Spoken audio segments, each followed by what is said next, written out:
I never thought I'd be writing something like this. I'm Jason, 34, and until recently, I had a pretty normal life. I had a stable job as an IT manager, a nice house in suburbia, and most importantly, a wife I thought I could trust. Her name is Lisa, and we've been married for 7 years. We used to be so in sync that people would joke we were like an old married couple even back when we were dating. But that all changed when life threw me a curveball, and I discovered that my wife had been cheating on me, of all people, with our marriage counselor. Initially, our marriage was good. We had our ups and downs like any couple, but nothing too serious. Sure, we had a few arguments, but Lisa always had this way of brushing it off with a smile and a sassy comeback that made me love her even more. But over the last few months, things began to shift. It all started when Lisa suggested we see a marriage counselor. She said it was just for a little tune-up, and I agreed, not thinking much of it. It seemed like a good idea, better communication, deeper understanding, all that jazz. But then I noticed subtle changes in her behavior. She was often tired, which was unusual for her, and she started spending more time at individual sessions. I didn't think much of it at first. After all, therapy can be draining. But as the weeks went by, I felt a growing distance between us. Conversations that used to flow effortlessly turned into awkward exchanges. It felt like something was off, like she was hiding something from me. I didn't want to be paranoid, so I brushed it aside, convincing myself I was being ridiculous. The turning point came when I was going through our credit card statement one evening. I was looking for a couple of missing receipts when I stumbled upon hotel charges, lots of them. The first one was from a hotel downtown, the second from a swanky place a few miles from our home. This was followed by charges that seemed to coincide with her individual sessions. My heart raced as I pieced together the timeline. I confronted Lisa after dinner that night. I was trembling. I had never felt so betrayed and confused. "Lisa, what's this?" I asked, waving the statement in front of her. She gave me this look, this defensive, irritated look that I had seen before when she didn't want to talk about something uncomfortable. "It's nothing, Jay. Don't be dramatic," she said dismissively, but I wasn't going to let her brush me off this time. I pressed on, my voice rising. "Nothing. You've been staying at hotels. With who? I want the truth, Lisa." The facade began to crack. Her irritation turned to defensiveness, and then a flicker of fear crossed her face. I knew I was onto something, but she was still trying to spin her web of lies. "It's for my sessions. I just needed some privacy to talk about our issues," she exclaimed, but her voice was shaky. The way she said it felt rehearsed, like she thought she could convince me, but deep down I could sense she was lying. Those hotel charges were too frequent to be just about therapy. As we went back and forth, it became painfully clear that she was losing the battle to cover up her affair. I felt a mixture of anger and heartbreak wash over me, and I was trying to process it. The woman I loved, the woman I thought I knew, was betraying me in the most intimate way possible. In that confrontation, everything began to fall apart. My head was spinning. I wanted to scream, to cry, to throw things, but I held it together just enough to hear her excuses. "You don't understand. I'm trying to find myself. I needed this," she argued, her voice rising in pitch. It felt like she was talking about a vacation, not about our marriage. I had a million questions racing through my mind. How long had this been going on? What did she see in that counselor that she didn't see in me? And who was the real Lisa anymore? All I could do was look at her, feeling the weight of betrayal sinking in. It's a feeling that's hard to describe, like someone punched you in the gut and you're left gasping for air, trying to understand what just happened. The confrontation escalated, and I felt like I was trapped in a surreal nightmare. Lisa's words blurred into a cacophony of excuses and half-truths, but one thing became clear. She was not going to take responsibility for her actions. I could see it in her eyes. She was trying to manipulate the narrative to make herself the victim of a misunderstood marriage. I was furious, and yet deep down a small part of me wanted to believe her, wanted to find a shred of hope that maybe this could be fixed. But my instincts screamed otherwise. I felt like I was standing at the edge of a cliff, peering into the abyss below. I needed to know the truth. "Who is he, Lisa?"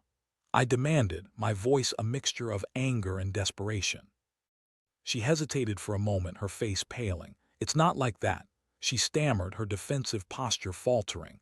"He's just someone I can talk to." My heart sank. I had been with this woman for years and I knew her better than she thought I did. "You're not talking about therapy, are you? You're having an affair with our counselor."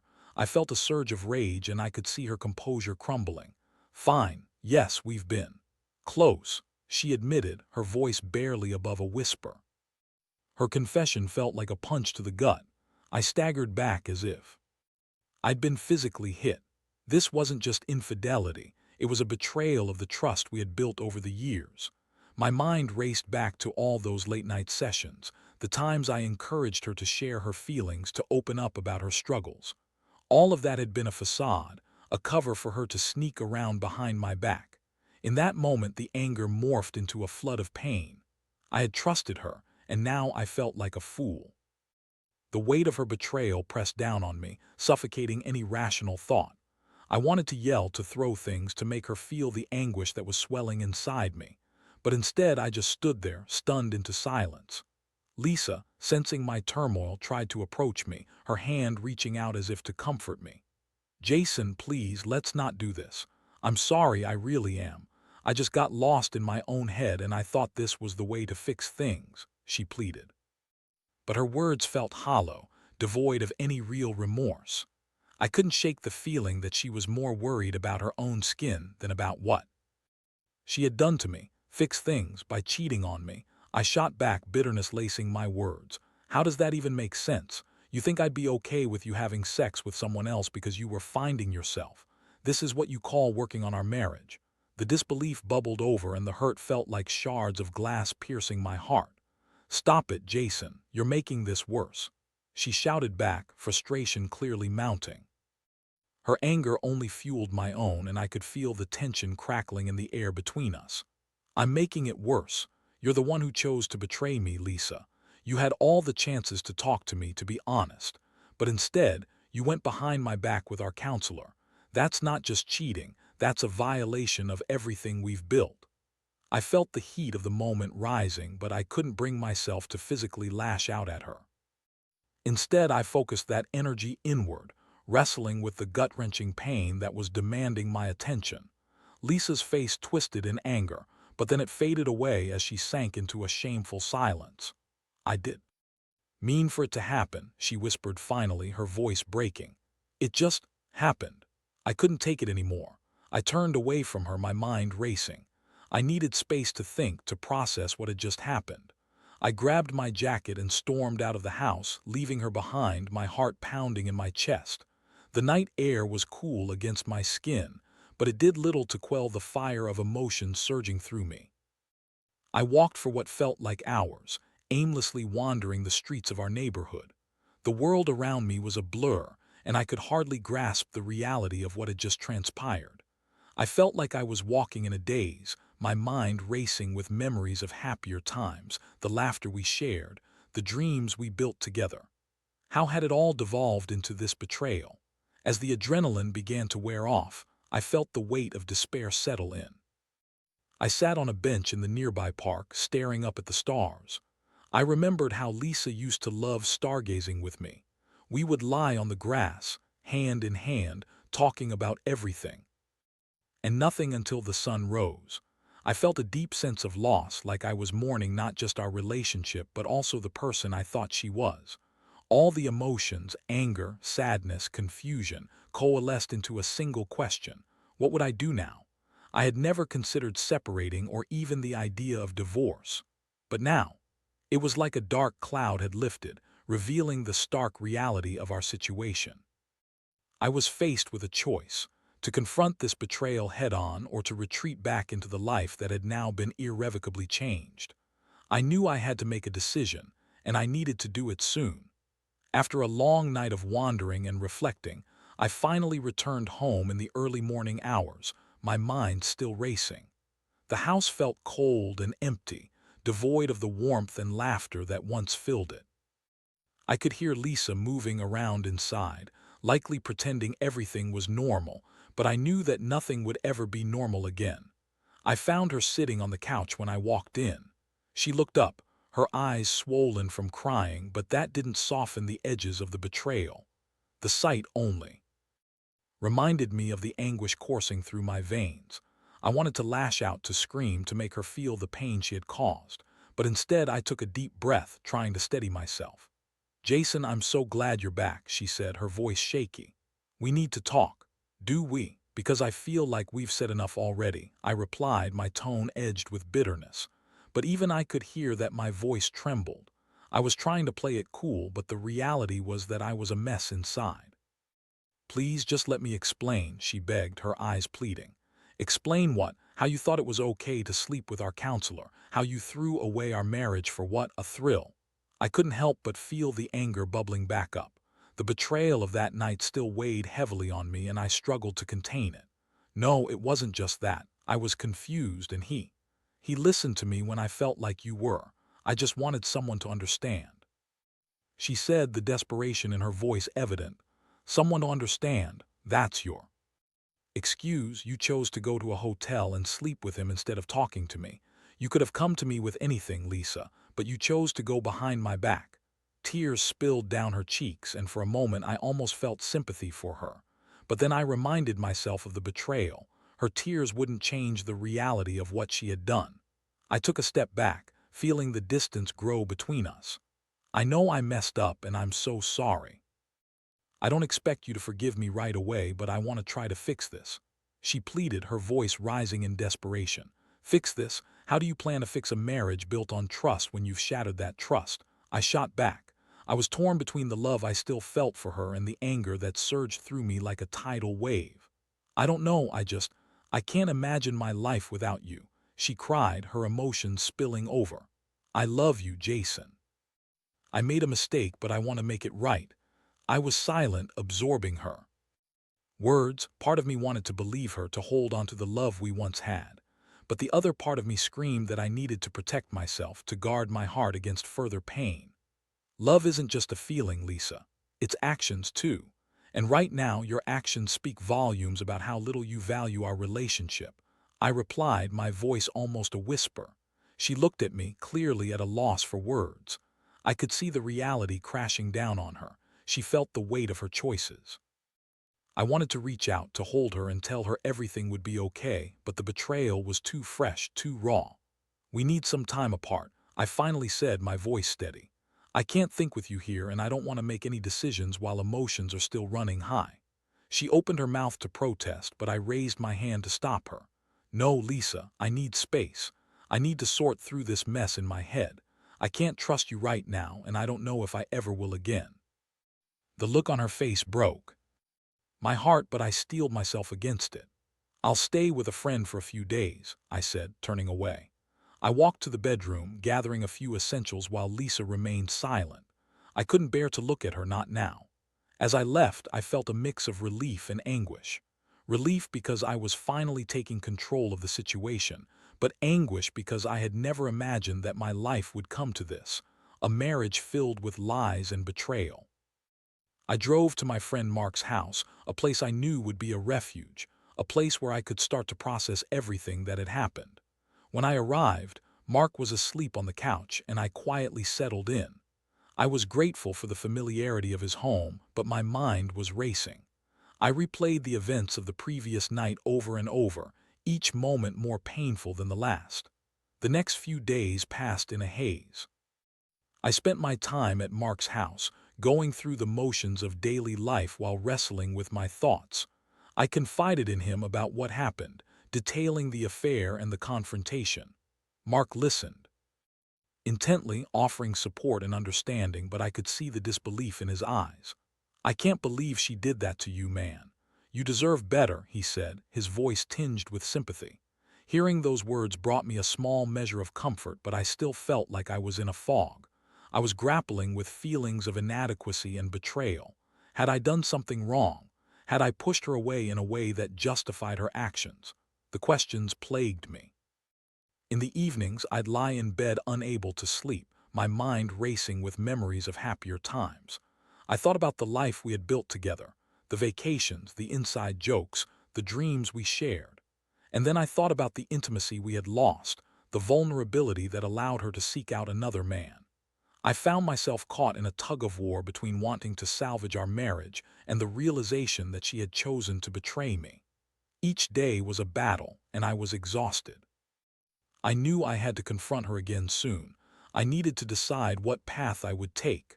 Would I try to save our marriage, or was it time to let go of what had become a painful illusion? After a week of staying at Mark's, I knew it was time to face Lisa again. The weight of uncertainty was becoming unbearable, and deep down, I knew I had to confront her one last time. I was tired of running away from the reality of our situation.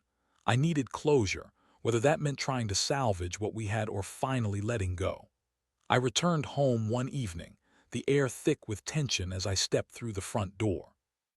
The familiar scent of our house enveloped me, but it felt different now, tainted. Lisa was sitting at the dining table and she looked up as I entered, her eyes filled with a mix of hope and trepidation. "Jason, thank you for coming back," she said softly, her voice trembling. I nodded but didn't say anything. I still felt a surge of anger whenever I looked at her, but I also felt an ache in my heart that was harder to ignore. "We need to talk," I said at last, taking a seat across from her. "Please, I've been thinking about everything," she began, her hands shaking. As she clasped them together, "I want to fix this. I love you and I'll do whatever it takes. Do you even understand what you did?" I burst out, my voice rising again. "You threw away our marriage with a man who was supposed to help us. Jason, I know I messed up, but I was lost and I thought I could find my way through him. I thought he understood me better than you did," she said, her voice pleading. "That statement hit me hard. You thought he understood you. You didn't even give me a chance to understand you. Instead, you went behind my back and had sex with him." The anger felt justified now, boiling over as I remembered the betrayal. "Please, I can't change what happened, but I can change how I approach our marriage," she said, trying to keep her voice steady. "I'm willing to go back to counseling, to be open, to work on everything. I just want us back, Jason. I don't want to lose you." Her words struck a chord, but I couldn't shake the hurt. "What you call working on everything feels like a band-aid on a wound that needs stitches. You don't just roll back to normal after something like this. Trust is broken."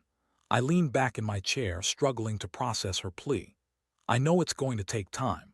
I just want a chance to show you that I can be better, that I can be the wife you deserve," she said, a tear escaping down her cheek. "Do you even know what I deserve, Lisa? Because right now it feels like you have no idea."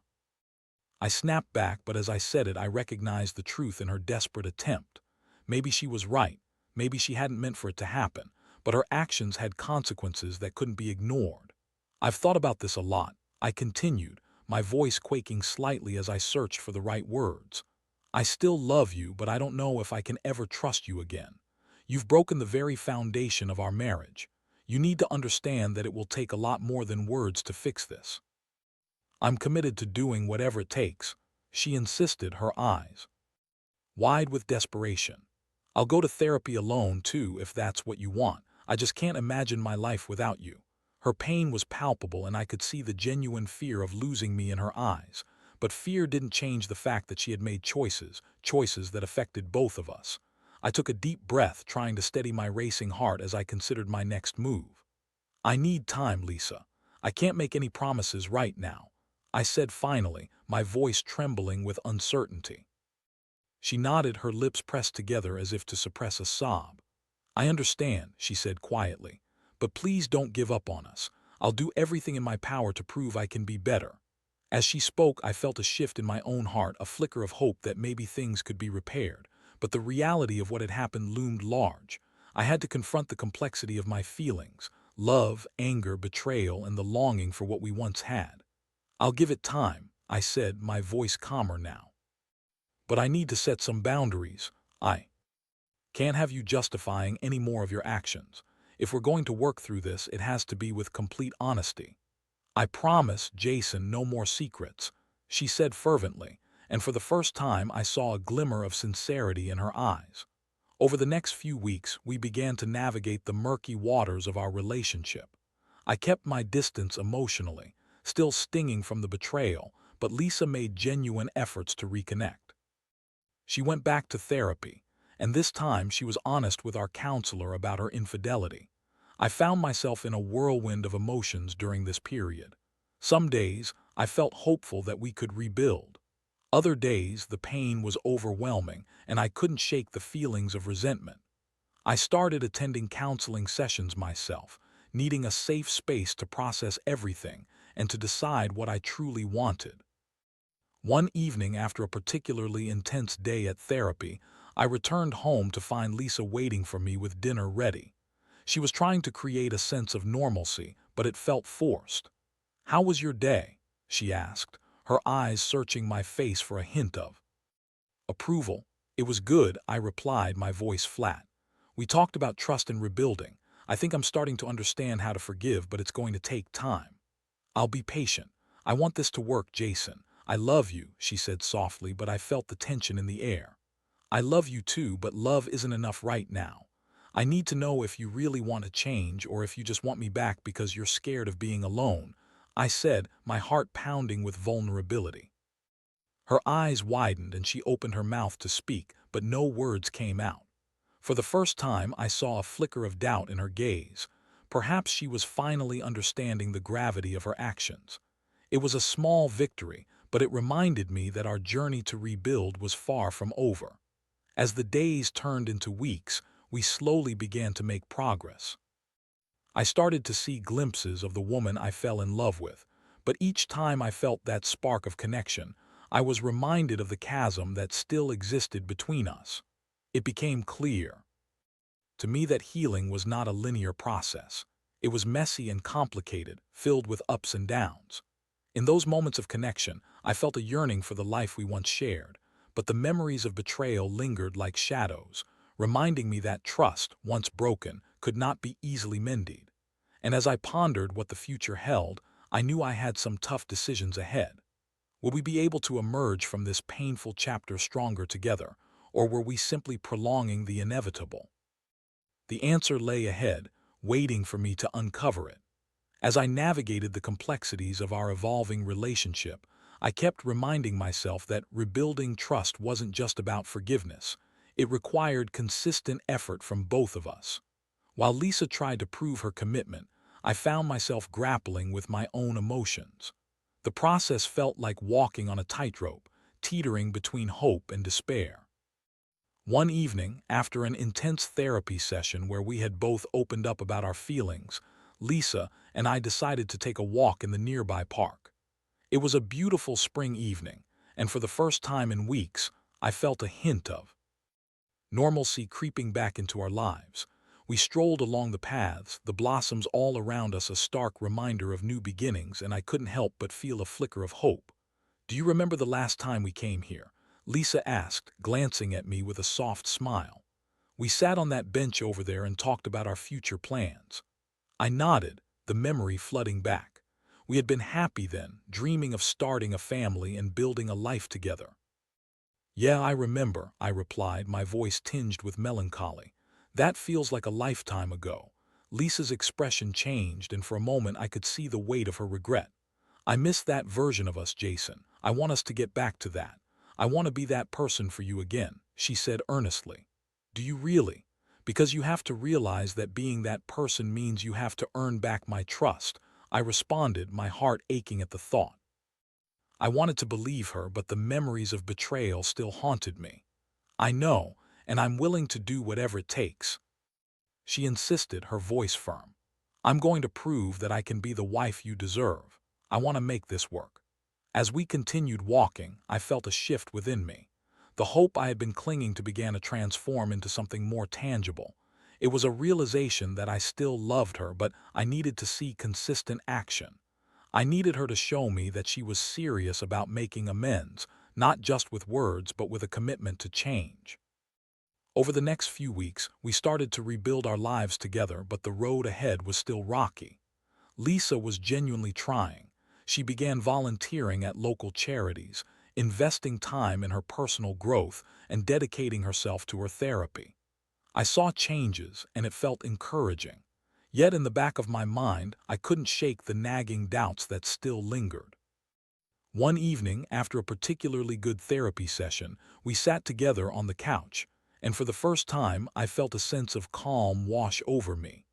Lisa curled up next to me, resting her head on my shoulder, and I found myself relaxing into her presence. "I really think we're making progress," she said softly, her voice barely above a whisper.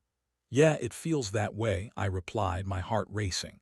I was scared to allow myself to feel too comfortable, but the warmth of her body against mine was soothing. "Can we talk about the future, what it looks like for us?" she asked, pulling back slightly to look into my eyes. That question felt heavy and I hesitated. "What do you envision?" I asked, avoiding the weight of my own uncertainty. "I want us to be stronger than ever, to build a life together that's rooted in trust and honesty," she said, her eyes filled with determination. "I want to start a family, travel, create memories. I want to make you happy." The idea of a future together stirred something inside me, but it was mixed with caution. "Lisa, I want those things too, but you have to understand that trust isn't built overnight. I still have work to do in terms of healing." Every time I think about the future, the betrayal comes rushing back in, I admitted, feeling vulnerable. "I get it, and I'm willing to wait. I just want a chance to earn your trust back," she said, her tone sincere. In that moment, I realized that while we were both working to heal, we were also learning how to communicate openly again. It didn't erase the pain of the past, but it gave me a flicker of hope that perhaps we could find a way forward. Time continued to pass, and as spring turned into summer, I found myself grappling with the decision of whether to fully commit to rebuilding our marriage or to walk away. On one hand, I saw the effort Lisa was putting in, the changes she was making, but on the other, there was the constant reminder of the betrayal that had shattered our once happy life. One afternoon, I decided I needed to take action. I wanted to confront my feelings head-on and came up with a plan to test the waters of reconciliation. I invited Lisa to a weekend away at the cabin we had frequented before the affair. It was a risk, but I needed to see if we could rediscover the essence of our relationship outside of the chaos we had been living in. As we drove up to the cabin, I felt a knot form in my stomach. Would this weekend help us heal, or would it only remind me of what we had lost? When we arrived, the weather was perfect, the sun shining brightly against the backdrop of towering trees and the tranquil lake. It felt like a slice of paradise, and I desperately wanted to embrace the moment. We spent the first evening cooking together, laughing as we prepared our favorite meals and reminiscing about happy times. It felt good to reconnect, and as we sat by the fire later that night, I felt a warmth between us that had been missing for so long. "Jason, I'm really glad we did this," Lisa said, her voice full of sincerity. "Me too," I replied, but there was still a part of me that couldn't fully let go of the hurt. I wanted to trust her, but the memories lingered, casting shadows over our moment. As the evening stretched on, we talked about our dreams and aspirations, and I could feel the connection rekindling. It was as if we were peeling back the layers that had built up over the months of betrayal, but I knew we still had a long way to go. The next day, we decided to hike a nearby trail, immersing ourselves in nature. As we walked, I couldn't shake the feeling that I was at a crossroads. I needed to know if I could forgive her, if I could envision a future together. When we reached a beautiful overlook, I stopped and looked out at the breathtaking view. "Lisa," I said, my voice steady yet filled with emotion, "this place feels like a fresh start for us. I want to believe we can have that, but I need you to understand how deep this wound runs. I promise, Jason, I will work every day to show you that I'm committed to us. I'm sorry for the pain I've caused, and I'm ready to do whatever it takes," she replied, her eyes earnest. "I need to see that commitment through action, not just words," I said softly, but I felt my heart begin to thaw, even if only a little. As we stood there, taking in the beauty around us, I realized that this weekend was about more than just escaping our problems.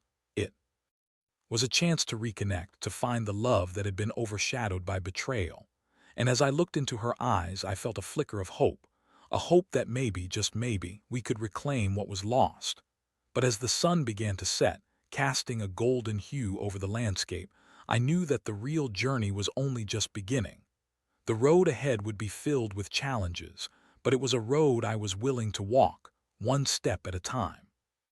As the sun dipped below the horizon, painting the sky in hues of orange and purple, I felt a sense of calm settle over me, despite the uncertainty that lay ahead. This weekend had been a turning point. Lisa and I were standing on the precipice of either rebuilding our marriage or letting it slip away for good. I could see her trying to fight for us, and for the first time in a while, I felt hopeful that we could find a way back to each other. Over the next few days, we embraced the beauty and tranquility of the cabin, engaging in deep conversations, laughter, and shared memories. We cooked meals together, went kayaking on the lake, and took long walks through the woods. Each moment was a reminder of what we had once cherished.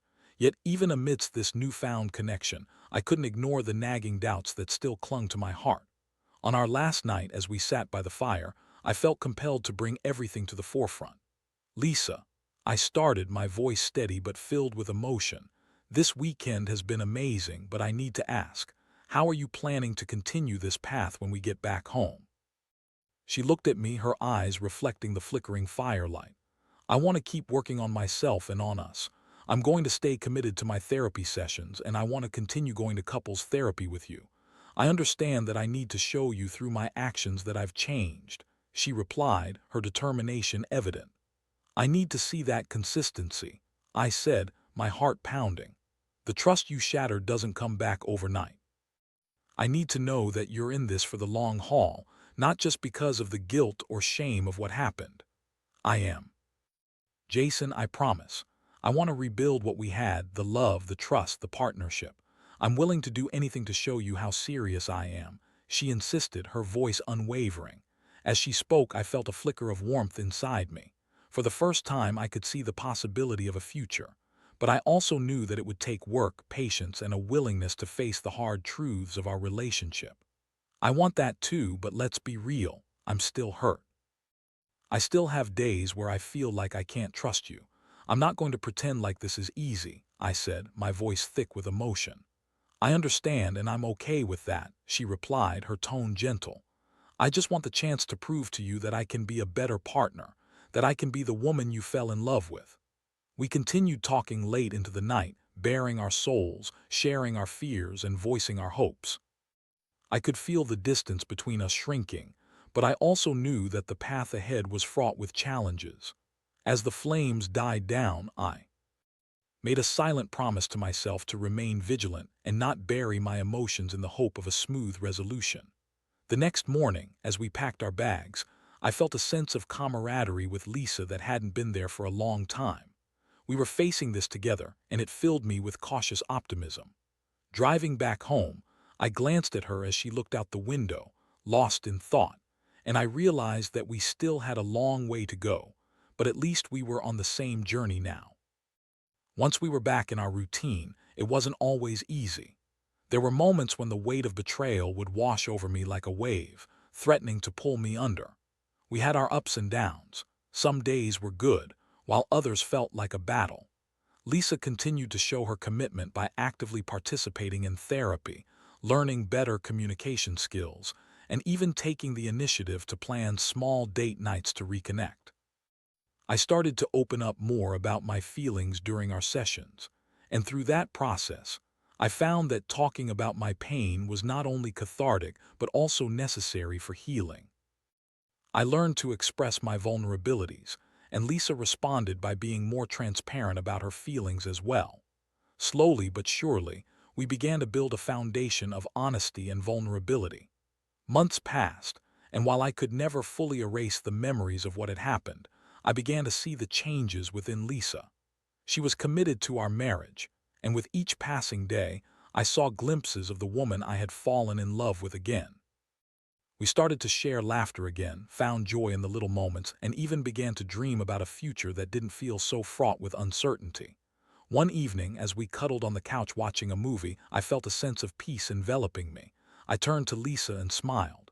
"You know, I think we might just make it after all." She looked at me, her eyes shining with tears.